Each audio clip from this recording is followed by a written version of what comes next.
I only have one comment. The world will not be a better place to live in if Sir Eric, or men like him, ever get control of the atomic bomb. Just what this organization has been striving to achieve. Vigilant awareness in the cause of world peace. A message in special code from one of our agents working with Rod Stanton in Pendrang. From Tal Shan? No, from Tal Shan's wife, Lakana. There is no doubt that Jeffrey London is Sir Eric Hazarius, and that Sir Eric is responsible for Dr. Elmore's disappearance.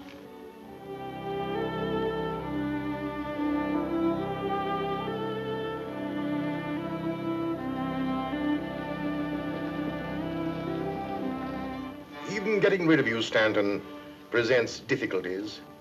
I had hoped to use the House of Beggars to demonstrate to Dr. Elmore the futility of resisting me. As it is, while this microphone, Mr. Stanton, that you had Miss Elmore concealed in my living room, has tricked you instead of me. Tal just left here. He'll never reach the House of Beggars in time to save Rod.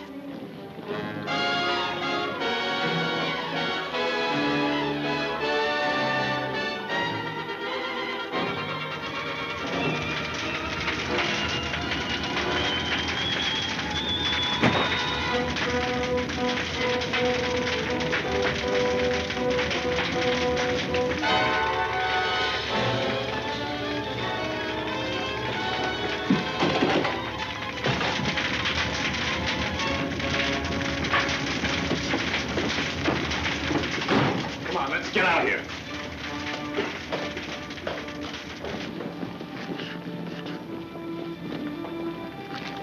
I'm sorry things didn't work out, Marjorie. I know that. And yet I can't help worrying about Dad. Now what can we do? The best thing for you to do is to go into Tal's office and stay there.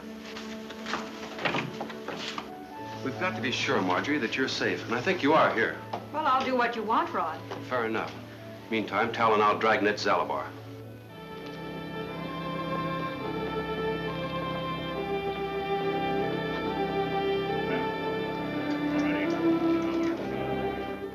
And ever since we received word of Dr. Elmore's disappearance, my men have been searching Zalabar from one end to the other.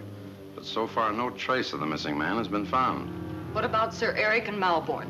I investigated their quarters personally, but found nothing. Are you keeping track of Stanton? Stanton, Sir Eric, and Malborn. One or the other ought to lead you to Dr. Elmore, but continue your search. I want Dr. Elmore found, and found quickly.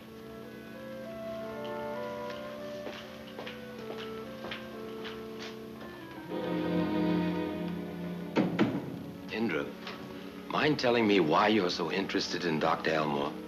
I believe that he's the key to the whole situation, and that Stanton was getting too close, and that our friends, Sir Eric and Malborn, took personal charge of the doctor. And lucky for us, he doesn't know Sir Eric is only camouflage from Malborn. You hope to find out what's actually going on through Elmore. Exactly.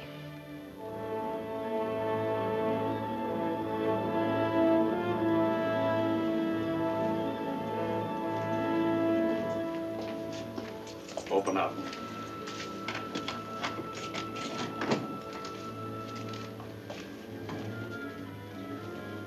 Well, Doctor, have you made up your mind to translate the broken plaque for us? Not until you can convince me that Sir Eric won't use the translation for some new war scheme. We've been very patient with you, Dr. Elmore, but even patience has its limits. Your threat is proof that Sir Eric will misuse the translation. All right, Johnson, see what you can do. I'll do it. But how can I translate the plaque? It isn't here. This photograph you gave me is smudged with ink and fingerprints. You can see for yourself. It's ruined. We can soon remedy that with the negative.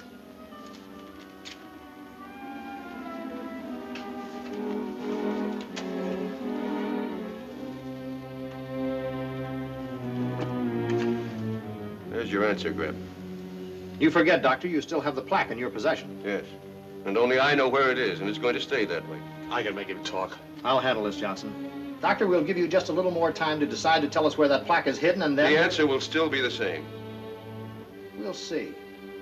All right, Johnson.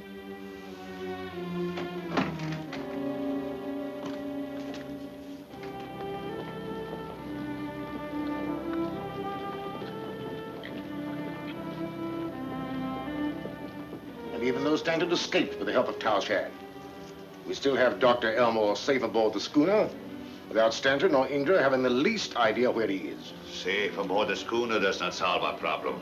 It is necessary to have meteorium to complete my invention that makes the atomic bomb useless. And Dr. Elmore is the only one that can lead us to that missing element. So he is therefore the only obstacle between you and world power. The patience with a man like Elmore won't get us what we want. He knows we can't kill him because only he can tell us. Sir Eric. It's going to be more difficult to get that translation than we thought. How, Greg? Stubborn fool won't tell me anything. I repeat, Sir Eric, there are ways of making a man talk. Some of them, my dear Gaffron, less brutal, but just as effective as those which you advise.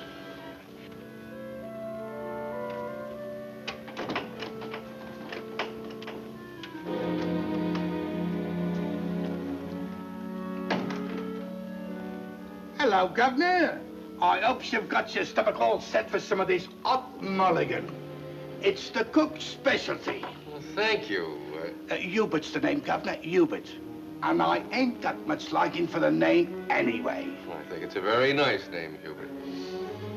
But I'm not very hungry. Oh, you've got to eat, Governor. That hot mulligan'll do you good. Sort of perk you up. Well, maybe you're right. There you are, sir.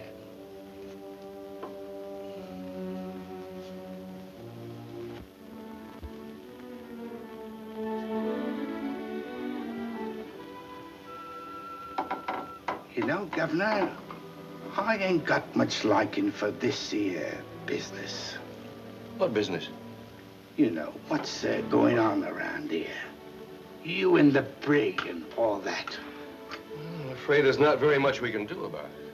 Oh, I wouldn't say that, Governor. Now, if you had a friend on the outside, you know, someone you'd like to send a message to, maybe I could fix it for you. How? There's lots of ways of doing things, Governor. But of course, it's kind of risky, you know. I think I could arrange to have you well paid. 500? Yes? And Governor, you write a note and I'll see it gets to the right party. I can't tell them to come here. Tell them not to say anything to anybody. But meet me with the 500 at our parts at 5 o'clock. And I'll take care of everything.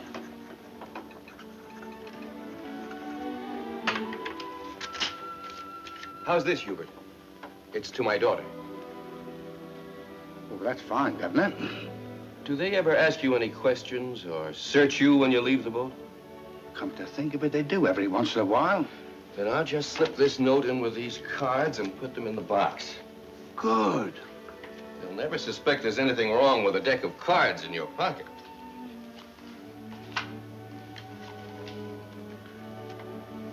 And at 5:30, Governor, you'll be waiting for a big surprise.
Here's the big surprise I promised you, Governor.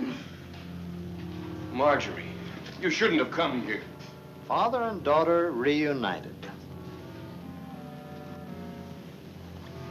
500 is chicken feed, Dr. Elmore, when you're playing with a man like Sir Eric, and my Cockney act is worth much more anyway.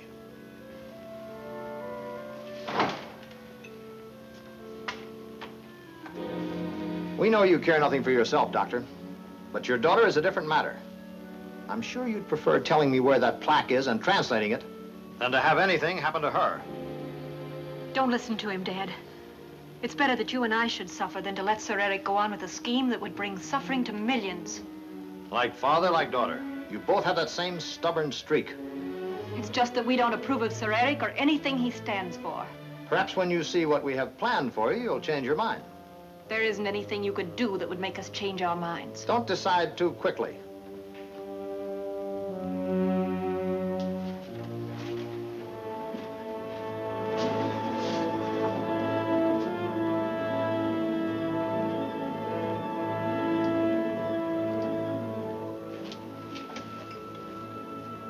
Observe these small elephants closely. They're very interesting. When they meet, I think you will find it a very forceful argument.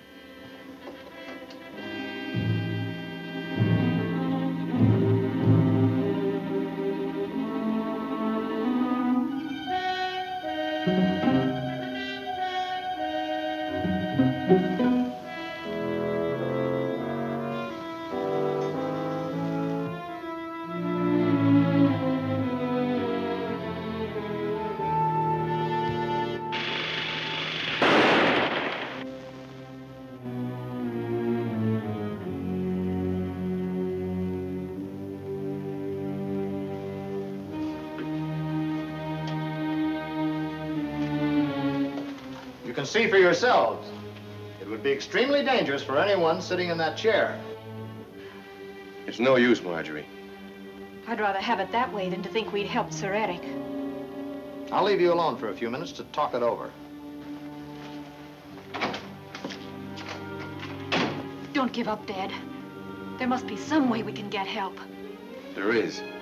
If Rod will only find it.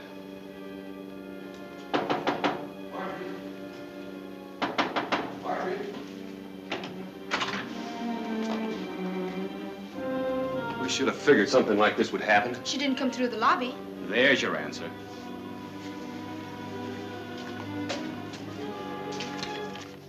Rod.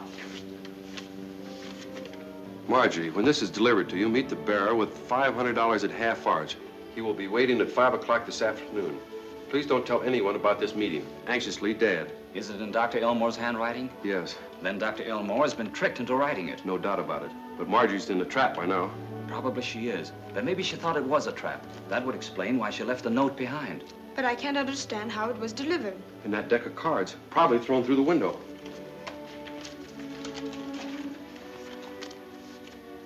Here, let me have those, Tal.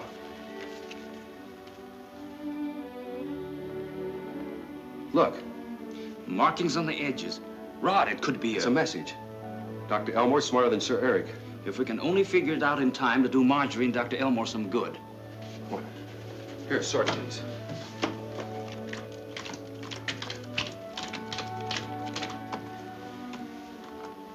Spades on top, ace to the king. Hearts, clubs, and diamonds. That's where they're usually packed. Now we'll see what's what. This is it, Tal. Schooner. Schooner? Here in Mountain Lock, Pendrang? It was built for river trade, but was never practical. It's been rotting for years down in the basin. Maybe impractical as a schooner, but not as a hideout.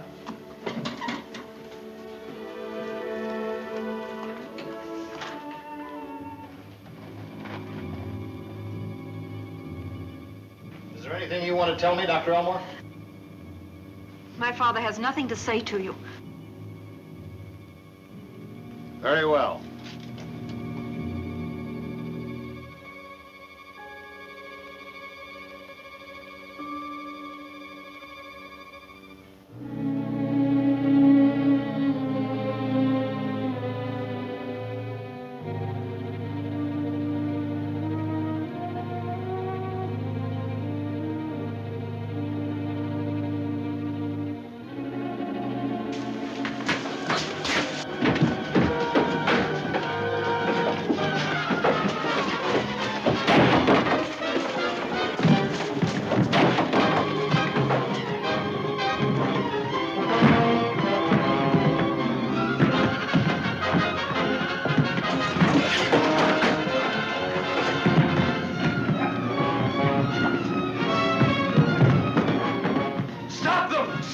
him!